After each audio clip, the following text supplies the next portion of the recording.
The pen felt heavier than it should have. My fingers trembled slightly as I scrawled my signature across the final page of the closing documents. One stroke after another, I was sealing a chapter of my life that had taken 10 years to write. I had just bought my first house. It wasn't a mansion, not even a place anyone would call fancy, but to me it was everything. I pressed the folder to my chest as I stepped out of the realtor's office, the late afternoon sun painting gold across the concrete sidewalk. This wasn't just a house. It was proof. Proof that I was capable, that I had built something real, without shortcuts, without help, without Derek. I slipped into the driver's seat of my old Corolla, still buzzing with pride. Before I could turn the key, my phone rang. I didn't even check the screen. I just smiled. A part of me, foolish and hopeful, imagined it was my mom. Maybe she had felt something, some maternal pull from the universe, telling her this was a big day. Maybe, just maybe, she was calling to say, "I'm proud of you, Jenna." "Hey, Mom," I answered, voice light. She didn't even say hello. "So," she began, "you're putting the house in Derek's name, right?" I blinked, the smile still frozen on my face. "What?" It just makes sense," she continued, as if it were the most obvious thing in the world. "He's the man of the family. If anything ever happens, he should be the one listed as the owner. You're not married yet. It's just smart." My chest tightened. The joy drained from my body like someone had pulled the plug. My fingers curled around the steering wheel, knuckles whitening, but I said nothing. She wasn't joking. I waited for the punchline, the laugh, the inevitable. Just teasing, "Honey, congratulations." But it didn't come. "I bought this house for me," I finally said, each word like dragging a stone uphill. She scoffed. "Don't be dramatic. He's your brother. He'll take care of it. Girls come and go, Jenna. But Derek, he's family." I didn't respond. I couldn't. This wasn't the first time she'd said something like that. But this time, something inside me cracked. I ended the call without another word. No yelling. No begging. Just silence. I sat in my car for what felt like an hour, the afternoon sun creeping across the windshield. I looked down at the folder in my lap, the papers that bore my name, my effort, my fight. And I remembered every damn thing I had done to get here. Working nights through college, turning down vacations, eating dollar ramen in a moldy one-bedroom apartment while Derek dropped out of 2 programs and played video games at home. He was still living at home, still sleeping in the bigger bedroom, still being handed everything while I scraped for every inch.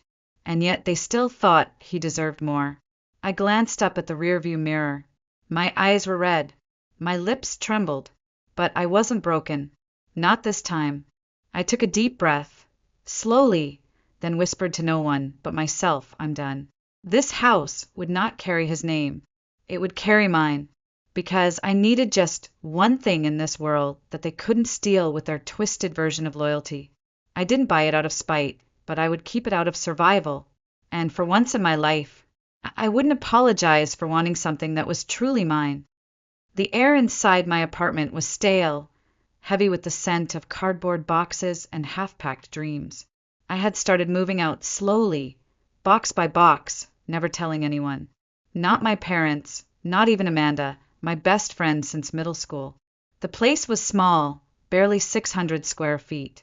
A mismatched couch, a cracked coffee table I'd found on Craigslist, and a mattress on the floor. But it was mine. Every rent check, every broken faucet, I fixed myself. They were my silent trophies. That night, I sat cross-legged on the living room floor, staring at the ceiling. My mind replayed my mother's voice on loop. "He's the man of the house. Girls come and go." The words gnawed at my bones. I wasn't even angry, not yet. I was just hollow. I reached into an old file box labeled "college junk" and pulled out a worn notebook. Inside were pages I had filled during the years when I felt invisible. Scribbled dreams, doodles, budget plans, quotes I'd clung to when I couldn't afford groceries and had to choose between gas money or ramen.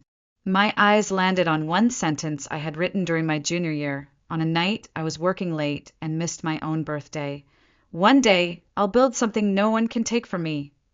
My throat tightened. They always told me I was strong, that I was the one who would figure it out. They didn't mean it as a compliment. It was their way of saying, "You don't need us, so we won't show up." I remembered winter when I was 14. I had begged to join the school choir trip to Nashville. It was $200. Mom said no, money was tight. That same week, Derek got tickets to a Charlotte Hornets game, courtside, a jersey, and brand new Nikes to match. I didn't complain. I smiled. I said it's okay. I stayed home and watched the trip photos go up on social media. Everyone laughing, singing, making memories I was never allowed to have. These weren't isolated incidents. They were layers, thin, sharp, and endless, stacked on top of each other until I could no longer tell where the surface was. And now, even when I had done something monumental, something my parents should have celebrated, they saw it only as another asset to shift into Derek's hands. They didn't ask how I'd pulled it off, how I'd spent 5 years building a freelance design business from the ground up, how I had lived off instant oatmeal and dollar store coffee so I could save for a down payment, how I had spent 3 Christmases alone so I could take on extra projects during the holiday rush. None of that mattered, because I wasn't their chosen one. I was their backup, the extra, the girl who did okay but never made it. Because no matter what I did, I wasn't Derek. I felt the tears rising, hot and stubborn. I didn't want to cry, not over them, but I let them come, quietly, not because I was weak, but because the weight of pretending to be okay had finally tipped. The next morning, I woke to sunlight streaming through the blinds and a pit in my stomach. I had to see the house again, my house. I drove across town in silence, parked in the narrow driveway, and unlocked the front door for the first time as an owner. The rooms echoed. No furniture yet, just hardwood floors, a dusty scent of fresh paint, and a single lamp in the corner. I walked from room to room, like I was searching for something, maybe proof that this was real. And it was. I stood in the kitchen, staring at the empty counter, and whispered again, mine. Not Derek's, not my parents', mine. But I knew peace wouldn't last, not with a family like mine. They had a way of turning even the purest victories into battlegrounds. They would poke, question, guilt trip, and pressure me, because the idea of me keeping something for myself, something big, was a threat to their version of order. Still, in that moment, in that quiet, sun-drenched kitchen, I felt something else blooming alongside the fear. Resolve. I didn't know exactly what would come next, but I knew one thing I wouldn't fold. Not this time. The smell of charcoal and overcooked ribs hung heavy in the air, mingling with the familiar drone of family chatter. I hadn't planned on going. I had stared at the invitation for days, debating whether it was worth the emotional landmine. But some part of me, the loyal daughter part that hadn't fully died yet, still wanted to show up, still believed that maybe, somehow, things could feel normal for once. They didn't. The moment I stepped into the backyard, plastic plate in hand, I was hit with a flurry of questions before I even reached the cooler. Jenna, still in that shoebox apartment of yours? Any plans to settle down? Your mom says you've been busy with work, freelancing, right? So you're still doing that online stuff. I smiled politely, bit my tongue, nodded. Let it all roll off me like cheap wine on polyester. No one asked how I was doing. Not really. No one asked what I was building. They just assumed I was still waiting for life to happen. While Derek, standing near the grill in designer shades and a smug grin, soaked up compliments for a new project Dad was investing in, whatever that meant. As always, Derek didn't explain what the project was. He never needed to. Just being Derek was enough. I found a corner seat under the faded patio umbrella and quietly chewed my food, letting the noise of the party swirl around me like fog. I didn't say a word about the house, not because I was ashamed, but because I wasn't ready to watch them reduce it to a checklist item for Derek's future. But moms always notice, After dessert, she cornered me in the kitchen, her voice casual but loaded. You've been quiet today. Hiding something. I looked at her, really looked at her, and for 1 second, against all reason, I hoped she'd surprise me. I hoped she'd reach across the invisible divide and finally say the words I'd chased my whole life. Instead, I took a deep breath and said, I bought a house. Her face didn't soften. It sharpened. Really? Her eyes narrowed slightly. Where? I gave her the neighborhood, watched her mentally calculate the price range, the status implications, the resale value. She nodded slowly. That's nice. Then came the question. So, when are you transferring it to Derek's name? It hit me like a slap. I stared at her, stunned, the sound of party laughter muffled behind the kitchen door. Mom, no. Why would I? She raised her brow like I was being childish. You know it makes sense. He'll settle down soon. Start a family. You're not even sure you'll stay in Raleigh. He's the man. This is just logic. It wasn't logic. It was the script. The same one I'd heard since I was old enough to understand favoritism, but too young to name it. Derek was the man of the house. Derek needed space.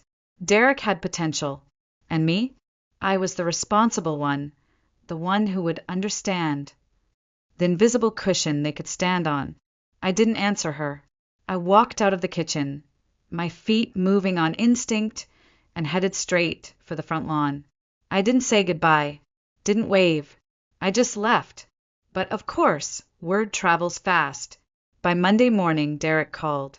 Mom told me you bought a house. Congrats. His tone was syrupy, too sweet to be real. She said you're putting it under my name. That's smart. Good thinking. I could barely contain the disbelief tightening in my chest. No, Derek, I'm not. He laughed like I'd told a joke. Don't be like that. You know Mom's right. Smart taxes, inheritance planning, future security. Future mine, I said, my voice sharper than I expected. This is the first thing I've ever done just for me. Silence. Then a sudden shift in his tone. Cold. Defensive. You've always been selfish. You act like you're some oppressed saint when you've had every opportunity. But fine, Jenna. Keep your little house. Just don't come crying when you screw it all up. He hung up. And just like that, I knew something irreversible had broken. That night, I sat on the bare wooden floor of my living room, wrapped in an old throw blanket, staring at the empty space where a couch might go someday. No Derek, no parents, no expectations pressing down on my lungs. Just me. The echo of his voice still rang in my ears, but so did my own. This is mine, and I would protect it with everything I had. The calls didn't stop. First my mother, then my father, then my aunt, who hadn't spoken to me in over a year, suddenly remembered my number. Each one came laced with a different flavor of pressure, some sugar-coated with concern, others steeped in guilt or passive-aggressive jabs. But they all carried the same message beneath the surface.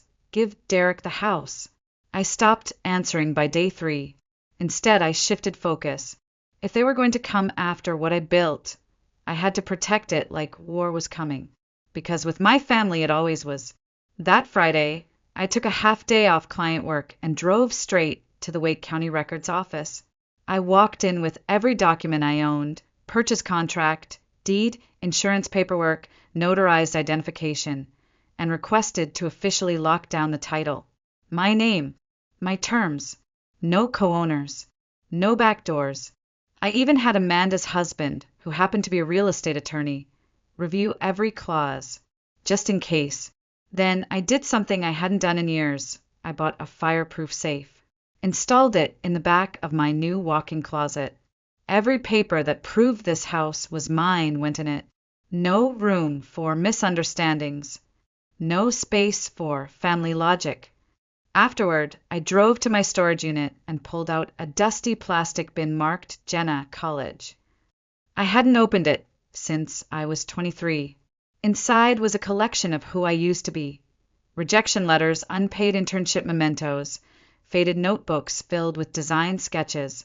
But near the bottom, wrapped in tissue, I found a small manila envelope. On it, written in red Sharpie, Jenna's future. I sat on the floor of my half-unfurnished living room and opened it. Inside was a vision board I had made for a college assignment. Magazine clippings of wood accent kitchens, sunlit reading nooks, and backyard gardens. Pasted across the center in crooked letters were the words, "A home no one can take from me." I stared at that board for a long time. My hands trembled, not from fear, but from something rising in my chest that I hadn't let surface in years. Rage. Not loud, flailing rage. No, this was the quiet, molten kind. The kind that pools deep and steady. The kind that fuels action. That night, I opened every old journal I had. Years of entries. Some hopeful, some numb, some practically begging for love I never received. And in between the lines, I started seeing it. My entire life had been a study in diminishing. Every choice I made was about not rocking the boat, about being understanding, about stepping aside. And every single time it made them smaller, not bigger in their love for me, just more entitled to take. And now they wanted to take the last thing that still had me in it. No, this house was not just property. It was my line in the sand. The next morning, Amanda showed up unannounced with 2 lattes and a face that said she wasn't buying the "I'm fine" text I sent the night before. "Spill," she said, handing me the coffee. I told her everything. The call, the barbecue, the kitchen conversation, Derek's smug voice, the paperwork. By the end, her jaw was locked tight. "Jenna, they've been gaslighting you since birth. You finally have something that's yours, and they think they can just claim it." "I'm not giving it up," I said, softly but firmly. "Good," she said, reaching over and squeezing my hand, "because this time, you don't owe them a damn thing." That day, something shifted. I wasn't just defending anymore. I was preparing. I made a list of every favor, every sacrifice, every time I stepped back, so Derek could step forward. The family dinners where I wasn't asked about work, but he was toasted for doing the bare minimum. The birthdays I spent babysitting my cousins because Derek had plans. The years I covered groceries while he was figuring things out. I wrote them all down, not because I needed to keep score, but because I needed to remember. This wasn't just a battle over a deed. It was a reckoning, and I wasn't walking into it unarmed. The invitation came via group text. Family dinner, Thursday, 6 p.m. Everyone brings something. It was signed with a heart emoji, and Mom's name like that made it sweet, but I knew better. This wasn't a dinner. It was a summons. Amanda told me not to go. "You don't owe them a performance," she said. "Let them wonder." But I wasn't going to let them write the story without me in the room this time. I didn't go to fight. I went to close the chapter. So that Thursday, I stood in front of my closet for 10 full minutes before picking my outfit. I chose a structured blazer, high-waisted slacks, clean lines, and neutral tones. The kind of look that didn't ask for approval, it owned it. I tied my hair back slick and low. No earrings, no jewelry, just the envelope. I drove to my parents' house without music, just silence and purpose. As I stepped through the front door, the usual noise hit me. Cutlery clinking, voices overlapping. Derek's laugh too loud from the living room. But something shifted the moment I walked in. The air got tighter, quieter. Derek glanced up and gave a half smile. "So, did you think about what we said?" He meant the house. Mom peeked out from the kitchen with that same look she always wore when I was 10 minutes late to dinner. Part worry, part judgment, all control. "I hope you've had time to reflect," she added, already bracing for my submission. I didn't sit down. I didn't even take off my coat. Instead, I reached into my bag, pulled out the envelope, and walked to the dining table. Everyone watched me like I was about to detonate something. And maybe I was. I placed the envelope down gently, then looked at them. "I've secured the deed to the house," I said. "Calm, clear, cold. It's final. legal, untouchable, just wanted to share the good news. For a moment, it was like someone had muted the entire room. My father blinked. Derek's hand froze halfway to his glass.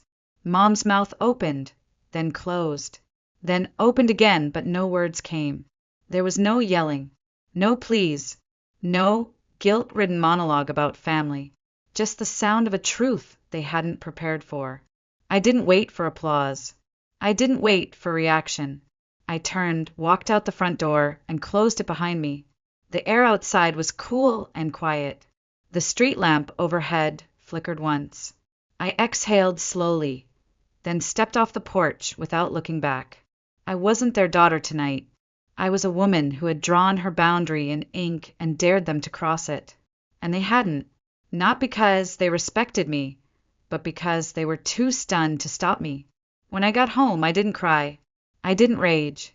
I didn't even pour a glass of wine like Amanda had told me to do after any family event longer than 15 minutes. I just sat on the floor of my kitchen, back against the cabinet, and stared at the blank wall across from me. The silence was different now. Not heavy, not lonely. Just still. This wasn't over. I knew that. My parents didn't let go of control easily, and Derek wasn't going to disappear. But for the first time in my life, I hadn't folded. I hadn't apologized. I hadn't explained. I had spoken in facts, in legal, irreversible facts, and that spoke louder than all the years I'd spent begging to be heard. I was done asking for recognition. Now, I was taking it. The call came just after dinner, while I was folding laundry in the living room. My phone buzzed on the counter, screen lighting up with one word that used to trigger 1,000 emotions all at once. Mom. I stared at it for a second too long. A part of me thought about letting it ring, letting her sit in that silence the way I'd sat in years of hers. But something in me was calmer now, stronger. I walked over and picked it up. Hello. There was a pause on the other end. Then her voice came, quieter than usual, fragile, like a woman, and used to the sound of her own humility. Jenna, we need to talk. I didn't say anything, just waited. She hesitated. I want to say I'm sorry. We never meant for things to get this way. I almost laughed, not because it was funny, but because I had waited my whole life for those words. And now that I had them, they felt weightless, like paper promises after a house fire. Sorry. I repeated, my voice flat. Yes, she said, and I could hear her trying to sound genuine. We didn't mean to hurt you. It was just tradition. That's how your father was raised. It's how I was raised. Derek was always told that he deserved more, I interrupted, because he was the man of the house, because I was just the one who'd figure it out. There was silence. I kept going. You thought I'd break. You thought I'd bend like always. And when I didn't, when I locked that deed, when I walked out without begging for your love, that scared you, didn't it? Jenna, please. I'm not angry, I said, and I meant it. But I'm done. I'm done letting you guilt-trip me. I'm done pretending your version of fairness was anything but control. Her voice cracked. But it's family. No, I said, sharper now. Family is love, respect, support. What you and Dad did wasn't family. It was favoritism wrapped in excuses. She didn't respond. So I gave her what she wasn't expecting, the final nail. And just so we're clear, I added, I'm not putting Derek's name on the house. Ever. A sharp inhale on the other end. Then her voice, a whisper. You didn't mean that, right? I shook my head slowly, even though she couldn't see it. I meant every word. And then, because it felt like the truest thing I could say, I added, you didn't think I'd ever stand up to you. But I have. And now you have to live with it. Before she could answer, I ended the call. No dramatics. No screaming. Just a quiet, definitive click and peace.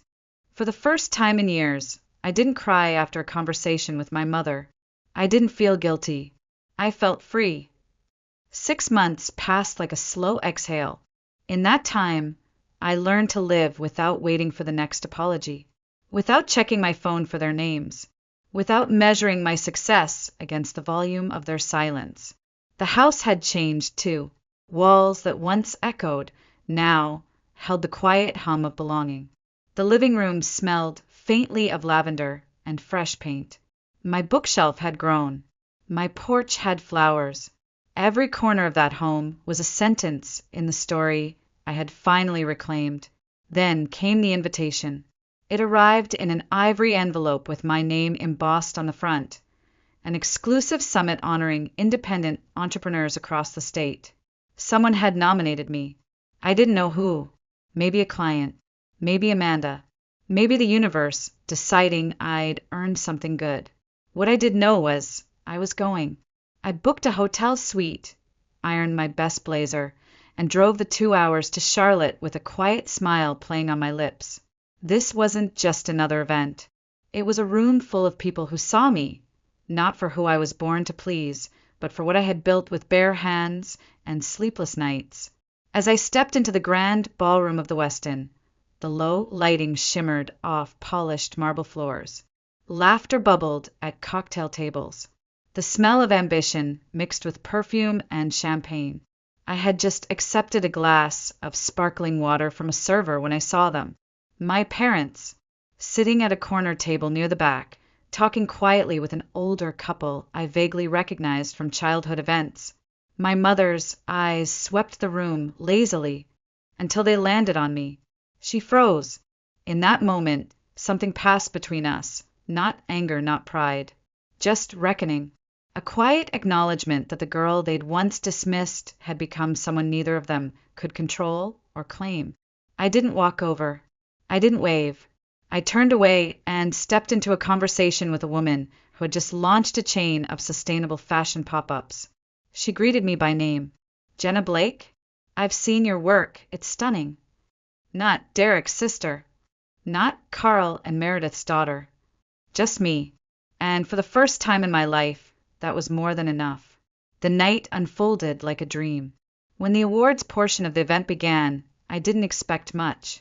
I was already glowing from the conversations, the connections, the sense of being wanted. But then I heard it. And now, honoring innovation in interior design and impact in small business development, our next award goes to Jenna Blake. Applause. A spotlight. I walked to the stage, heels clicking against the polished wood, hands steady as I accepted the plaque. From up there, the room looked soft and golden. Dozens of strangers, smiling, cheering, clapping. And in the back, my mother's eyes. Tears pooled there, not manipulation this time. Not control. Just realization. She knew. She finally knew. This was my life. My name. My win. And it had nothing to do with them. Later that evening, as the crowd began to thin and people exchanged last handshakes and business cards, my phone buzzed. It was a message from Derek. Congrats on everything, Jenna. I'm proud of you.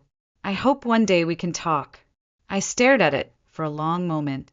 The boy who once told me I was selfish, who believed entitlement was his inheritance. And now he was looking up from below. I didn't respond. I slipped the phone into my bag, walked outside into the cool night air, and tilted my face toward the stars. I had arrived. Not because anyone let me, not because anyone handed me a key, but because I built the door, opened it, walked through it, and left it wide open for the next woman who was told she didn't matter. The parking lot was dimly lit, rows of cars casting long shadows under the glow of orange street lamps. The air smelled faintly of fresh-cut grass and engine heat. I walked slowly toward my car, the award plaque tucked under one arm, the night still clinging to me like warmth after a good fire. Then I saw him, Derek, leaning against his car a few rows over, hands in his pockets, posture unsure. He wasn't dressed like the golden boy tonight. No blazer, no cocky grin, just jeans, an old jacket, and a face I barely recognized. Jenna, he called out softly, can we talk? I stopped in my tracks. A year ago, I might have turned around. A year ago, I would have been afraid of confrontation, desperate for closure. ready to forgive just because someone asked nicely. But I wasn't that woman anymore. What is it, Derek? I asked, my voice calm, steady, not unkind, but not open. He stepped closer. I wanted to apologize. That caught me off guard. He looked down at the pavement, then back up, eyes glassy but determined. For how I treated you. For what I said about the house. For acting like it should have been mine. I was wrong. I didn't reply right away. I wanted to see if he meant it, or if this was just another attempt at positioning himself as the misunderstood brother. He kept going. I guess I never realized how much you had to fight for. I just assumed it was easier for you because you didn't complain. But now I know. You didn't want to know, I cut in. Let's be honest. He flinched slightly but didn't argue. I used to beg for your approval, I continued. I thought if I just worked hard enough, stayed quiet enough, gave up enough, maybe you'd see me. Maybe you'd respect me. I took a step closer now. But I've learned something these past months. I don't need your approval, or Mom's, or anyone's, because I've built a life that's mine, and no one gets to rewrite that just because they've decided they're sorry. His eyes dropped to the ground. Derek, I said, my voice now sharp with memory, when you tried to claim my house, you didn't just try to take property. You tried to take identity, my fight, my name, my worth. I reached into my bag and pulled out a small white envelope. He looked confused. This, I said, holding it out, is the final bill. He hesitated, then took it, opened it. Inside was a single sheet of paper, a typed breakdown, not of money, but of time, of years, of sacrifices, the babysitting, the skipped vacations, the debt, the ignored birthdays, every moment I gave so he could take. He read it in silence. I told you, I said gently, that I would make sure you understood what you tried to take from me. He looked up, pain flickering across his face. I'm done, Derek. You can keep the envelope. Frame it. Burn it. Doesn't matter. It's not about guilt. It's about knowing. I see you now, for who you really were, and I've stopped trying to become small enough to fit beside you. I turned away. He didn't call after me, didn't follow. The only sound was the echo of my heels on the asphalt and the soft creak of my car door as I opened it. As I pulled away, I saw him still standing there, alone with the weight of something he never thought he'd have to carry. And for the first time, it wasn't mine to hold. The morning sun filtered gently through the kitchen window, casting golden streaks across the hardwood floor. Outside, the garden I had planted just weeks before swayed quietly in the breeze, lavender, rosemary, a few stubborn daisies refusing to bloom. I stepped onto the back porch barefoot, coffee in hand, wrapped in the oversized cardigan Amanda had gifted me after the housewarming. The air smelled like earth and new beginnings. I stood still, breathing it in. No emails, no calls, no one telling me what I should do or owe. Just quiet. For the first time in my life, I wasn't bracing for the next attack. I wasn't preparing an explanation. I wasn't looking over my shoulder, waiting for someone to claim what I'd built. I was home, and I belonged to no one but myself. My phone buzzed on the table behind me. I glanced at it, half expecting another message from Derek or a guilt-drenched voicemail from my mother. But it was just a calendar notification. Personal time, 8 a.m., rest. Reflect. Reclaim. I smiled. I had started scheduling time for myself, not for productivity, not for performance, just to be, to exist without earning it, without proving anything.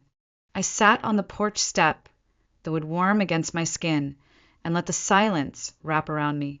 And then, against all odds, I answered the phone. Hi, Mom, I said calmly. There was a beat of surprise on the other end. Then her voice, quiet, careful. Hi, Jenna. I was just calling to check in. I'm doing great, I replied. And I was. There was silence. She didn't know what to say. And for once, I didn't fill the gap for her. I let it exist. I let her sit in the emptiness between us, not as punishment, but as space. A space I had carved out for myself with every no I'd finally said. I think it's time we both start living our own lives, I added. Mine doesn't revolve around guilt anymore. Her breath caught. I see, and maybe she did. Maybe she didn't. But it didn't matter. I didn't need her to catch up anymore. I was done waiting. I ended the call gently. No drama. No final blow. Just a soft goodbye. I sat there long after the line went dead, sipping my coffee, watching the sunlight stretch slowly across my yard. The wind rustled the rosemary. A bee dipped toward a bloom, and I felt it. Peace. Not the peace you earn from winning. Not the hollow kind that comes from proving someone wrong. This was deeper. The kind that comes from choosing yourself. Over and over. Until no one else's voice is louder than your own. And in that stillness, I whispered one final truth into the morning air. They told me I was nothing next to him, but I became everything I needed without them.